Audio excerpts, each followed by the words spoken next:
There are a few different types of dentin. We have primary dentin, we have secondary dentin, and last but not least, we have tertiary dentin. We'll begin our discussion of dentin by focusing on primary dentin, which is the dentin layer formed prior to a tooth becoming functional. Primary dentin is formed by odontoblasts. You guys should already know that.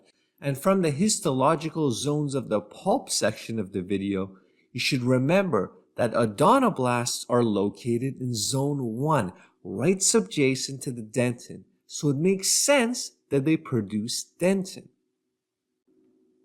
Secondary dentin is also formed by odontoblasts, but this time its formation differs from primary dentin in that it is completed sometime between tooth eruption, function, and the completion of root closure.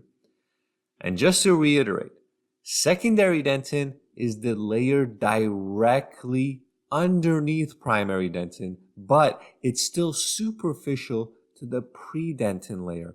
Don't confuse secondary dentin with predentin. That's very important. And lastly, we have tertiary dentin. Now, important note, guys, teeth don't develop with tertiary dentin. Tertiary dentin forms in response to injury, and we have two varieties of tertiary dentin. We have reactive and reparative. We're going to go over reactive first, which forms in response to minor injury. And this is formed by, you guessed it, odontoblasts. Now you may ask, what's minor damage? What's minor stimulus? Well, for example, if we have slowly progressing caries, this will initiate the formation of reactive tertiary dentin in order to protect the pulp. And you can even see our good old purple odontoblasts in the pulp, hard at work, creating that reactive tertiary dentin.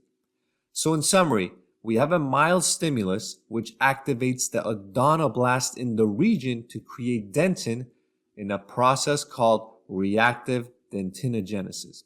Okay, that's tertiary reactive dentin. Reparative tertiary dentin, on the other hand, forms in response to major damage.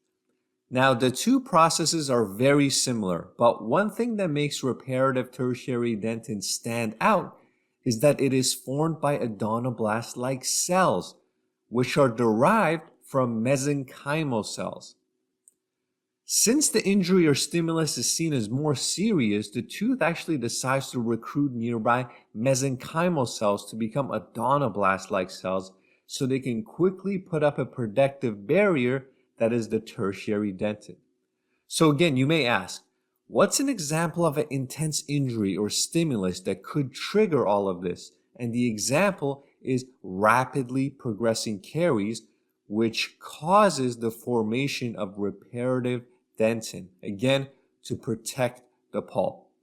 And this time, you see the mesenchymal cells in the pulp differentiating into odontoblast-like cells. So let's quickly recap. Our tooth experiences an intense stimulus, which results in nearby mesenchymal cells to differentiate into odontoblast-like cells, which will create reparative tertiary dentin in a process called reparative dentinogenesis. That's it. So both reparative and reactionary tertiary dentin have the same goal, with the main difference for you to know for your exam being that reparative is in response to major damage, while reactive is in response to minor damage. Now we're going to take a slightly deeper dive into what happens in response to damage. And you may say, well, wait a minute, didn't we just learn what happens in response to damage? We get tertiary dentin. And you'd be right, that's exactly what happens. But besides the formation of new dentin to protect the pulp, the surrounding dentin that has already formed long ago can also experience a change and turn into sclerotic dentin. Sclerotic dentin is characterized by calcified dentinal tubules. The tubules become filled with mineral deposits in response to persistent stimulus such as slowly advancing caries or even just good old aging. And this illustration does a great job of showcasing the difference between sclerotic dentin and tertiary dentin.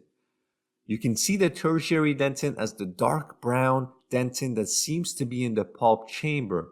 Again, this tertiary dentin is reactive or reparative in nature, and its sole purpose is to protect the pulp from whatever insult is brewing outside the pulp chamber.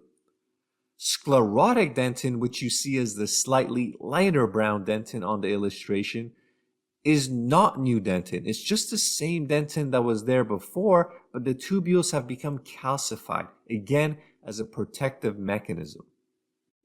Okay, now what if all of these defenses don't work? The tooth puts up a good fight in building a tertiary dentin barrier, the surrounding dentin calcifies and becomes sclerotic, and still the caries progresses and the pulp becomes infected or sustains continued insult. What happens then? Well, we get pulp necrosis. In these situations, we have a sustained inflammatory cycle that is detrimental to pulpal recovery, and the tooth throws in the white towel and the pulp begins to necrose.